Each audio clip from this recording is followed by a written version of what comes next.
समाधान से और कृतज्ञता से भरा हुआ है। हमारा संपूर्ण राष्ट्र और पूरा विश्व भी आज भगवान श्री राम की प्रतिष्ठा से आलोकित होने का पर्व आरंभ हो चुका है।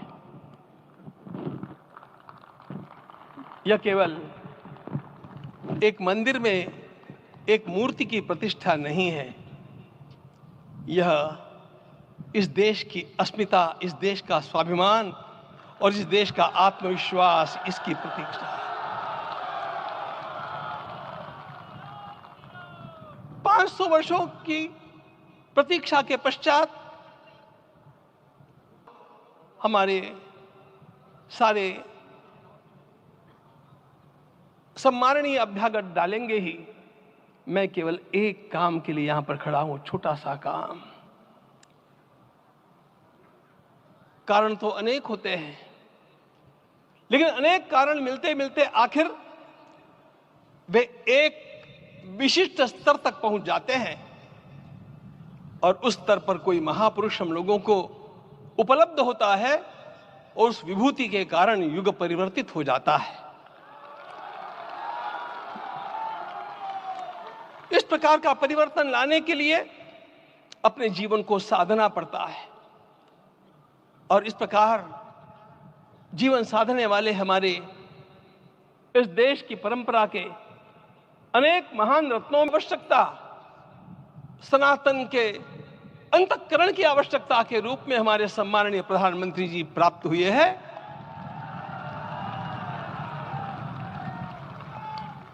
यह केवल इस देश का नहीं, यह संपूर्ण विश्व का सौभाग्य है कि आज एक ऐसा राजदर्शी हम लोगों को प्राप्त हुआ।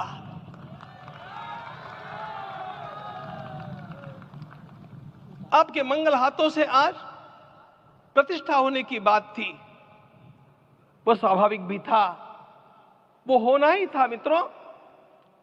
लेकिन मुझे इस बात का आश्चर्य हुआ जब मुझे लगभग 20 दिन पूर्व समाचार मिले कि माननीय प्रधानमंत्री जी को इस प्रतिष्ठा के लिए उसकी नियमावली आप लिख करके भेजें।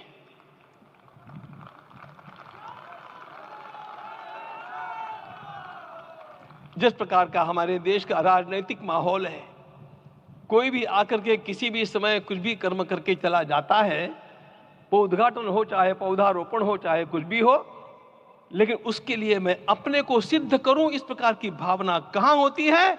यदि किसी ने पूछा तो मैं कहूंगा कि यहां होती है।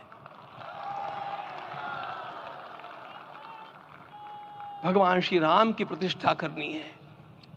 भारतीय जीवनादर्शों के सर्वोच्च आदर्श भगवान श्री राम है और इन समस्त जीवनादर्शों की प्रतिष्ठा करने के समान ही यहां की प्रतिष्ठा रही है।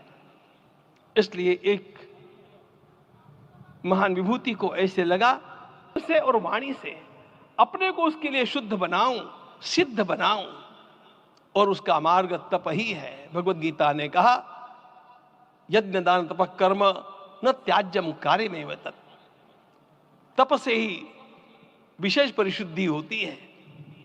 आज मुझे आपको बतलाने समय अंतःकरण गदगद होने की अनुभूति हो रही है।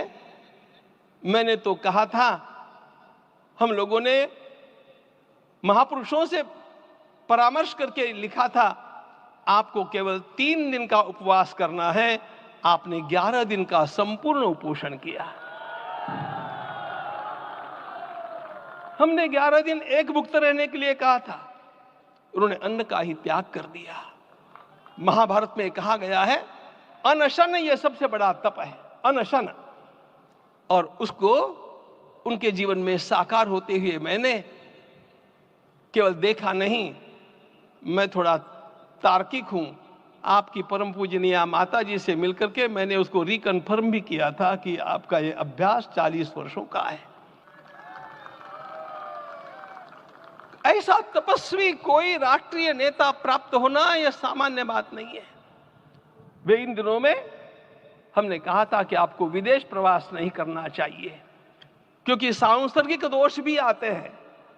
विदेश प्रवास टाल दिया सांसर्गिक देशों के इस दोषों की संभावना के कारण, लेकिन दिव्य देशों का प्रवास ऐसा किया। नासिक से आरंभ किया, गुरुवायूर गए, श्रीरंगम गए, रामेश्वरम गए।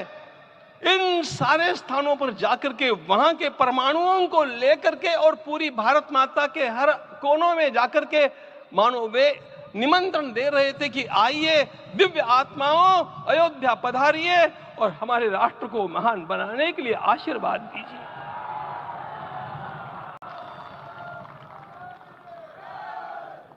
हमने केवल कहा था 3 दिनों तक आपको भूमि शयन करना चाहिए। 11 दिनों से आप भूमि शयन कर रहे हैं। इस कड़कड़ाती ठंड में इस प्रकार का शयन करना, मित्रों, ब्रह्मा जी ने सृष्टि को निर्माण किया।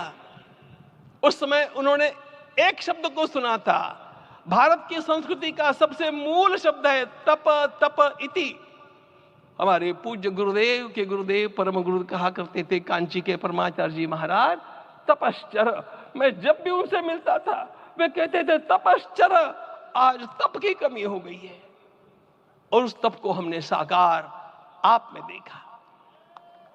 मुझे इस परंपरा को देखते हुए केवल एक राजा याद आता है जिसमें यह सब कुछ था, और उस राजा का नाम छत्रपति शिवाजी महाराज। छत्रपति शिवाजी महाराज। मित्रों, लोगों को पता नहीं है शायद, वे स्वयं जब मल्लिकार्जुन के दर्शन के लिए श्रीशैलम के ऊपर गए, 3 दिन का उपवास किया, 3 दिन शिव मंदिर में रहे, और महाराज ने कहा कि मुझे राज्य नहीं करना है, मुझे संन्यास लेना है, मैं शिव जी की आराधना के लिए जन्मा हूं, मुझे संन्यास लेना है, मुझे वापस मत ले जाइए। इतिहास का वो बड़ा विलक्षण प्रसंग है। उस प्रसंग में उनके सारे ज्येष्ठ मंत्रियों ने उनको समझाया और लौटा करके लाया कि यह भी आपका कार्य भगवत सेवा ही है। आज हम लोगों को उसी प्रकार के एक महापुरुष ऐसे प्राप्त हुए हैं जिसको भगवती जगदम्बा ने स्वयं हिमालय से लौटा करके भेज दिया कि जाओ भारत माता की सेवा करो। तुम्हें भारत माता की सेवा करनी है। मैं अपने को कभी श्रद्धा रखने के बारे में भावुक नहीं पाता हूं, तो मुझे छत्रपति शिवाजी महाराज के गुरु समर्थ रामदास स्वामी महाराज की याद आ गई। उन्होंने शिवाजी का वर्णन किया, निश्चयाचा महामेरु, निश्चयाचा महामेरु, बहुत जनासी आधारू, अखंड स्थितिता निर्धारू, श्रीमंत योगी, श्रीमंत योगी, श्रीमंत योगी। हम लोगों को आज एक श्रीमंत योगी प्राप्त हुआ। आज मैं यहां पर केवल इसलिए खड़ा हूं कि इतने तपस्या के पश्चात इन सारे महात्माओं की